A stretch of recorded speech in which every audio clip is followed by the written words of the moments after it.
বন্ধুরা, আমার চ্যানেলে আরো একটি নতুন ব্লগ ভিডিওতে আপনাদের সকলকে ওয়েলকাম। সো আজকে বন্ধুরা চলে এসেছি ফলতা উত্তর বাসুরঘাটে, আর যেখানে বন্ধুরা শ্রী শ্রী মনসা মায়ের পূজা উপলক্ষে চলে এসেছে নওশা থেকে কৃষ্ণ মিউজিকের একেবারে ফুল সেটআপ। দেখাবো এই স্থানে কৃষ্ণ মিউজিক কি মেশিন সেটআপে বাজাচ্ছে এবং কেমন প্রেসারে বাজাচ্ছে। তো চলুন বন্ধুরা ব্লগটি শুরু করা যাক, আর ব্লগটি আপনাদের কেমন লাগলো তা অবশ্যই কিন্তু কমেন্টের মাধ্যমে জানাতে ভুলবেন না।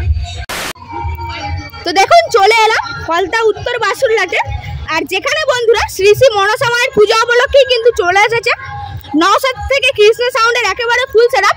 আর দেখুন এটাই কিন্তু রয়েছে এই স্থানের পূজা মণ্ডপ, কাল খুব সুন্দরভাবে কিন্তু পূজা মণ্ডপটিকে সাজিয়েছে এই কমিটি।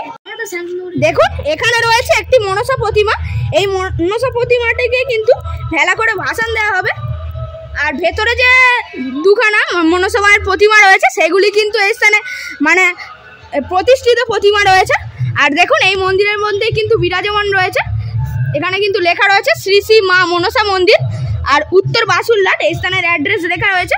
আর ভেতরেই দেখুন বিরাজমান রয়েছে মা মনসা দেবী, দুটি কিন্তু প্রতিমা এই স্থানে রয়েছে, কত সুন্দর রূপে বিরাজমান এই স্থানে বুঝতেই পাচ্ছেন। আর দেখুন এই স্থানে কিন্তু এই কৃষ্ণা সাউন্ডের বক্সটিকে ইলেকট্রিক সাপ্লাই দিতেই চলে এসেছে সমর ইলেকট্রিকের 150 কেবি ডিজি। আর এই ডিজিটি কিন্তু চলে আসছে ঘাটুর মোড় থেকে। এই স্থানে কিন্তু দুখানা নাম্বার দেওয়া রয়েছে, যার মধ্যে আপনারা একটিতে যোগাযোগ করলেই আপনারা এই ডিজিটিকে খুব সহজেই ভাড়া করতে পারবেন। আর এখন কিন্তু বন্ধুরা কৃষ্ণা সাউন্ডের বক্সটি কিন্তু ডিজিতে চলছে না, এখন কিন্তু ইলেকট্রিকেই চলছে। আর কিছুক্ষণের পরে কিন্তু ডিজিতে বাজানো হবে। আর এখন দেখাবো ডিজি ছাড়াই কেমন প্রেসারে বাজাচ্ছে এই কৃষ্ণা সাউন্ড। দেখুন এখানেই রাখা রয়েছে এই কৃষ্ণ মিউজিকের মেশিন সেটআপ। এখানে বন্ধুরা সবগুলি কিন্তু বক্স বাজাচ্ছে এই Krishna music sound standard C20 দিয়ে। এখানে বন্ধুরা মোট রয়েছে 1টা 2টো 3টে 4টে 5টে 6টা 7টা 8টা কিন্তু C20 ব্যবহার করছে টপ এবং বেস্ট বাজানোর জন্য। আর দেখুন সেই ধারে রয়েছে এই কৃষ্ণ মিউজিকের ডট পেডি প্রেসার বোর্ড, দুটো কিন্তু ডট পেডি প্রেসার বোর্ড রয়েছে, দুটো ডিব্বা। আর ভোল্টেজ যাতে কন্ট্রোল করে ঠিকঠাকভাবে রাখা যায় সেই জন্যই কিন্তু দেখুন এখানে কিন্তু পরপর 3খানা স্টেবিলাইজার ব্যবহার করছে। আর আপনারা সকলেই জানেন এই সাউন্ড কিন্তু টুইটার এক বাজানোর জন্য কি অ্যাম্পলিফায়ার ব্যবহার করে। এখানে রয়েছে স্ট্রেঞ্জার আউজা এবং ATI Pro এর বিভিন্ন মেশিন। দেখুন এখানে রয়েছে ATI Pro এর 1201 একটি এবং স্ট্রেঞ্জারের এবং আউজার অ্যাম্পলিফায়ার রয়েছে। আর এখানে দেখতে পাচ্ছি একটি মিক্সার কিন্তু রয়েছে স্ট্রেঞ্জারের। দেখে নিন এক নজরে এই কৃষ্ণা সাউন্ডের মেশিন সেটআপ। কৃষ্ণা সাউন্ড কিন্তু হোম মিউজিকের প্রেসার বোর্ড ব্যবহার করছে। দেখুন এই স্থানে কৃষ্ণা সাউন্ড কি বক্স নিয়ে চলে এসেছে। এখানে বন্ধুরা রয়েছে 4-এর পপ বেস 4খানা এবং 4-এর টপ কিন্তু রয়েছে 4খানা। আর এটা চলে আসছে কিন্তু নওশা থেকে এই কৃষ্ণা সাউন্ড। দেখুন বাংলায় কিন্তু খুব সুন্দরভাবে লেখা রয়েছে কৃষ্ণা, আর সুন্দর একটা কিন্তু বাঁশি লোগো দেওয়া রয়েছে এই স্থানে। আর এই যে ক্যাবিনেটটি চলে আসছে কিন্তু বি ক্যাবিনেট থেকে। দেখুন 8001048430। দেখুন এই স্থানে পেয়ে গেলাম এই পূজার একটি ব্যানার। তো দেখুন খুব সুন্দরভাবে কিন্তু লেখা রয়েছে সার্বজনীন শ্রী শ্রী মনসা পূজা, আর পরিচালনায় রয়েছে রাধা কৃষ্ণ সংঘ, আর সহযোগিতা রয়েছে ফলতা উত্তর বাসুরঘাট গ্রামবাসী বৃন্দ। আর আজকে কালকে ছিল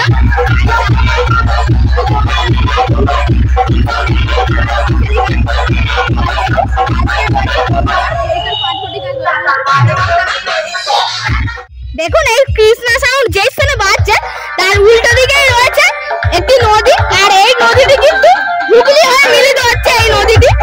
আর ওপারটাই রয়েছে রায়চক, আর এটা মানে হুগলি হয়ে মিলিত হচ্ছে নদীটি। আর বিশাল কিন্তু ট্রলার রয়েছে, আর উল্টো দিকে রয়েছে কৃষ্ণা সাউন্ডের বক্সটি।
Bye.